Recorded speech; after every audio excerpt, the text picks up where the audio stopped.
I hate to say this, but my frustrations with Nintendo has reached its max, and that's pretty difficult considering at 13, I broke my leg on a Wii Fit. You'll have to let me know in the comments if you want to hear that story. But growing up as a disabled gamer, I became accustomed to really struggling to play nearly all video games. But wanting to keep up with my two brothers, I persevered and learned to play video games, with my first memories really coming on the PlayStation 1 and 2. A lot of this time was spent on the bottom of leaderboards or seeing the game over screen more than I'd like.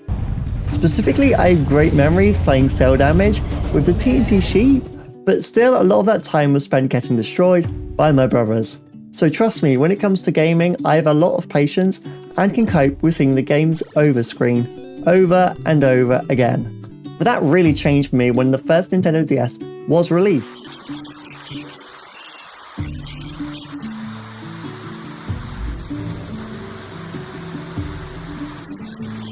And I liked it. It was the first gaming device for me where I felt I truly had full control. The touchscreen stylus made actions easier, where that function was incorporated into games, so I didn't have to use the arrow keys. The lack of two thumbsticks, with only having two bumpers, meant games had to be created with only a few inputs available. The dream for me. From this, I have so many fond memories of playing games like Nintendogs, Mario Kart DS, Yoshi Islands, Animal Crossing, and of course Super Mario 64, which to this day is one of my favourite games. Moving on to the Wii, which was my first introduction of motion controls. It wasn't perfect, as I did struggle to reach the arrow keys on the Wii controller, but with games like Wii Sports and Mario Kart Wii, you could almost entirely play the games with only the movement of the Wii controller. So much so I became pretty good at Wii Tennis and could often remain on for hours in a winner stays on format. So I love Nintendo and the games they've created over the years, which is why I wanted to do this video. I like my frustrations as to where they've been left behind in the market compared to others when it comes to accessibility. When the Nintendo Switch 2 came out for pre-order, I pre-ordered it, and already having owned the original Nintendo Switch, I knew pretty much what the accessibility was like, but still had hope there'd be some improvements. Whilst waiting for the June the 5th release date, I put in a lot of hours trying to find a truly accessible games controller for the Switch that works in conjunction with my disability. This is where I discovered Nintendo doesn't actually have an official Nintendo Switch accessibility controller. This is a huge difference when you compare against both Xbox and PlayStation. Xbox has the Xbox Adaptive Controller, and PlayStation have their own, the PlayStation Access Controller. But Nintendo doesn't have an official controller, which is surprising as they actually produced the first ever accessibility controller for disabled gamers, the Nintendo Hands-Free Controller.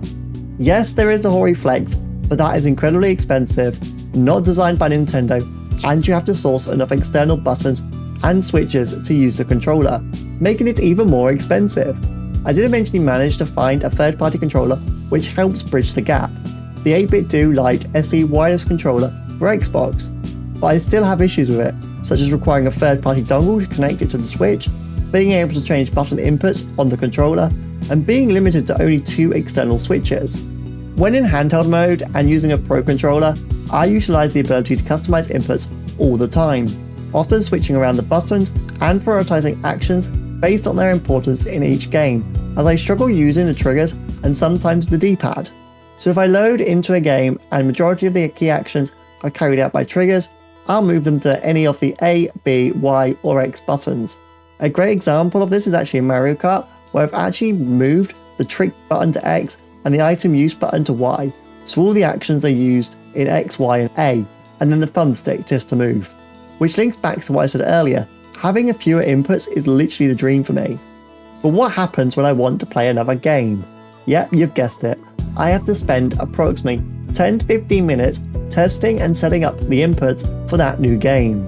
There are 5 profile slots for each Joy-Con, but let's be real, majority of us are rocking a game library on our Switches larger than 5 games.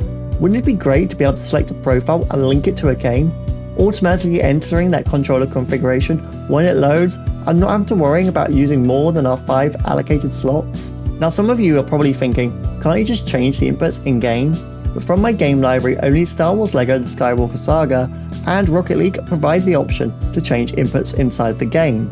This seems to follow the general trend of accessibility settings within the games themselves on the Switch.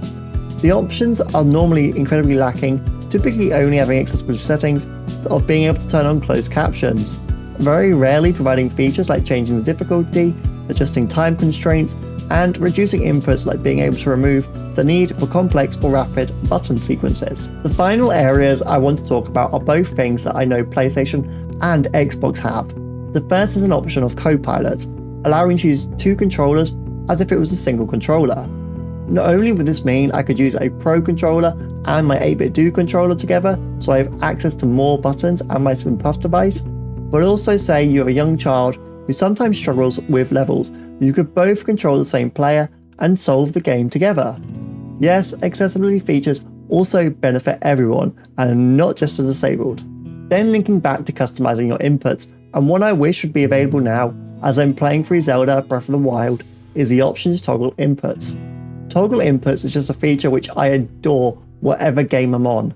You'll probably see me use it mostly on shooting games where you have to scope in, but I also use it in games where you have to hold onto items, like Peak, where I sometimes turn it on for times where I have to climb. In Zelda, I'd love it just to be able to toggle on target enemies, as right now every fight takes 10 attempts, as I can't hold target, attack, dodge and move all at the same time. I realise I've just ranted for however long this video is, but I did it from a place of love I have for Nintendo games. I have my accessible PC set up, which I can play majority of games released on PlayStation and Xbox, but the nostalgia hold that Nintendo has on me means I'm just a boy asking for Nintendo to start caring about accessibility on their consoles a little more. As always, I only like talking about my experiences in my videos when it comes to accessibility, as I don't want to speak for you and get it wrong, but please put in the comments your experiences, so if Nintendo sees my moaning for however long this video is, they'll also see your experiences too. As always, happy gaming, and if you want to know more about my accessibility controller that I investigated for the Switch and currently use, it's this video here or there, whichever way the YouTube switches me around. Anyway, see you folks.